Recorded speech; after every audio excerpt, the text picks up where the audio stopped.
Welcome to Echoes of Time, your portal to the forgotten pages of history. We are about to journey into the mists of the past to uncover stories buried for millennia, stepping into a chilling, waterlogged world where time itself seems to stand still. For centuries, this realm, the peat bogs of Northern Europe, has guarded an astonishing, unsettling secret, gradually surrendering its eerie treasures from under the dust of ages. Imagine the quiet, desolate beauty of a vast peatland, stretching for miles, its surface a mosaic of sphagnum moss and dark, still pools. Beneath this deceptive tranquility lies a unique environment, one that has preserved human remains with such uncanny fidelity that they defy the ravages of time.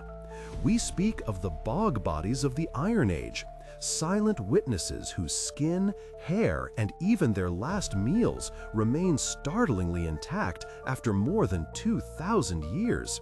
This eerie preservation raises chilling questions that have haunted historians and archaeologists for generations. Who were these ancient people, and why did they meet such a violent, perplexing end in these dark, acidic waters? Join us as we investigate the mystery, seeking to unmask whether these individuals were sacred offerings, executed outcasts, or something else entirely.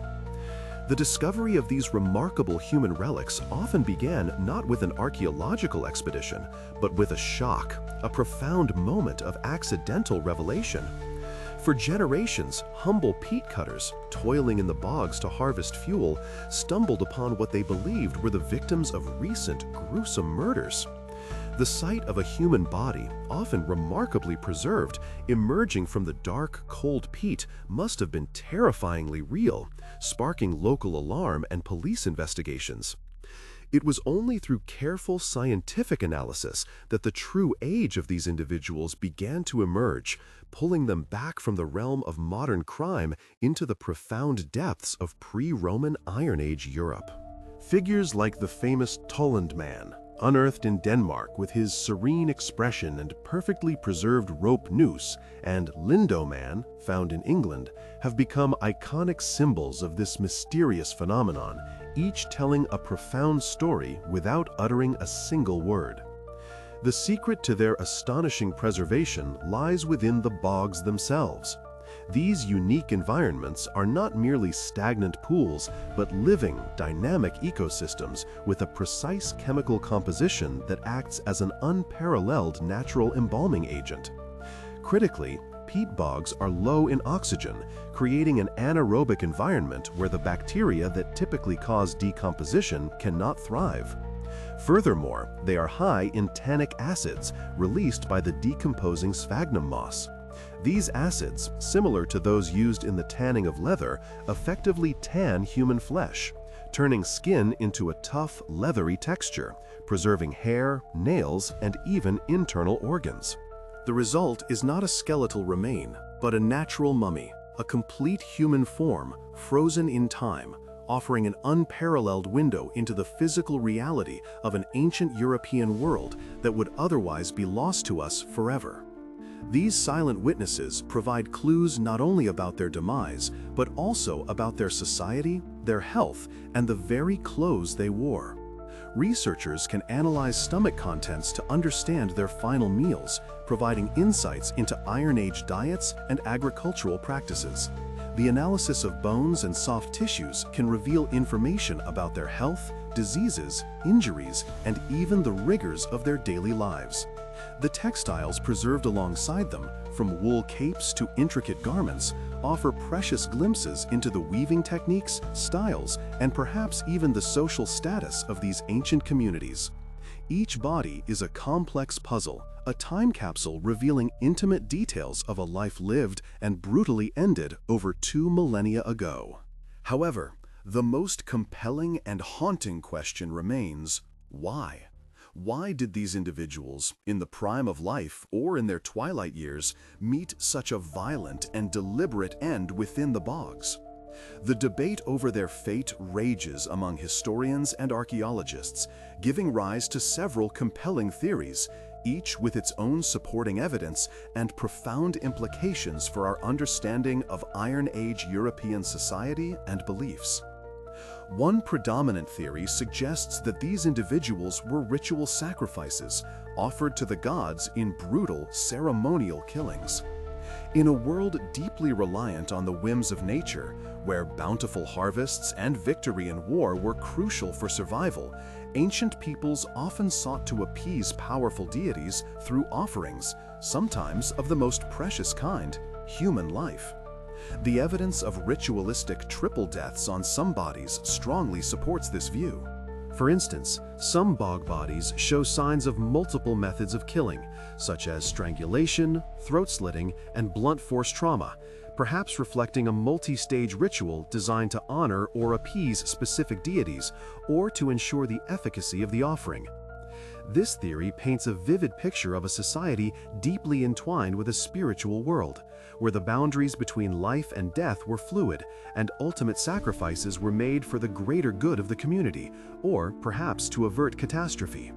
The bog, with its mysterious, liminal quality, situated between land and water, earth and sky, might have been seen as a sacred gateway, the ideal place for such a profound communion with the divine. A second compelling possibility, championed by some scholars, draws upon the observations of the Roman historian Tacitus.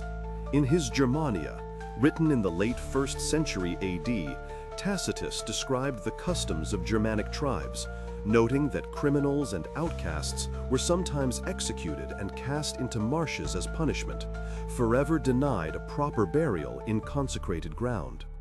This grim fate would not only signify their social exclusion, but also ensure their eternal damnation, their spirits condemned to wander without rest. Under this theory, the bog bodies represent the most desperate and condemned members of Iron Age society, traitors, oath-breakers, or those who violated sacred laws. Their placement in the bog would serve not as an offering, but as a final, unequivocal act of social and spiritual repudiation, a stark warning to others. The bog, in this context, becomes a place of eternal confinement and ignominy, where the memory of their transgression would slowly fade into the waterlogged depths, yet their bodies would stubbornly persist. A third, more speculative possibility challenges the very notion of victimhood. Could these not have been victims at all, but revered individuals like shamans or kings, given a sacred burial in a place believed to be a gateway to the spirit world? In many ancient cultures, certain places held profound spiritual significance, acting as conduits between the earthly realm and the divine or ancestral domains. Perhaps these individuals, seen as mediators or leaders, were interred in the bogs not as punishment or offering, but as a deliberate act of sacred burial, a final honor intended to allow their spirits to transition into a powerful otherworldly dimension. Their intact preservation might have even been seen as a sign of their enduring power or status, a physical testament to their connection to the spiritual realm. This theory reshapes our understanding, transforming the chilling finds into evidence of complex spiritual beliefs and a profound respect for certain individuals, even in death. The scientific and scholarly attempts to understand the subject continue to evolve. Each new discovery of a bog body is met with meticulous archaeological excavation, followed by a battery of modern scientific analyses, from carbon dating to isotopic analysis of diet, DNA sequencing where possible, and forensic examination of wounds and causes of death. These advanced techniques provide increasingly precise data, yet the interpretation often remains a subject of heated debate. The unique chemical composition of the bogs, while preserving the bodies, also complicates certain analyses, adding layers to the mystery. The debate itself, however, is crucial.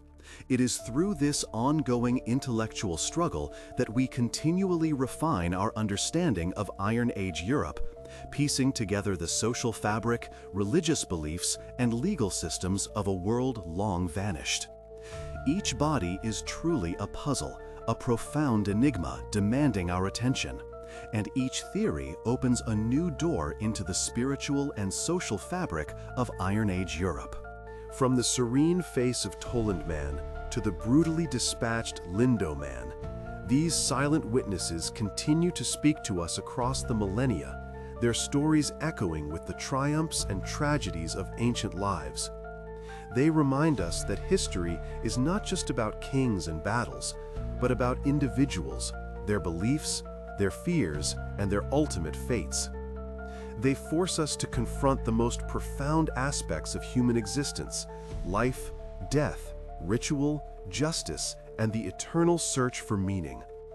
As we continue our investigation, analyzing the clues and seeking to unmask the bog's forbidden secret, we are reminded that some of the deepest truths about our past lie in the most unexpected and chilling places. The bogs hold these secrets, secrets that never made it into the history books, compelling us to delve into the past to better understand the present. What profound echoes of humanity's great history do these waterlogged relics truly whisper from their ancient graves?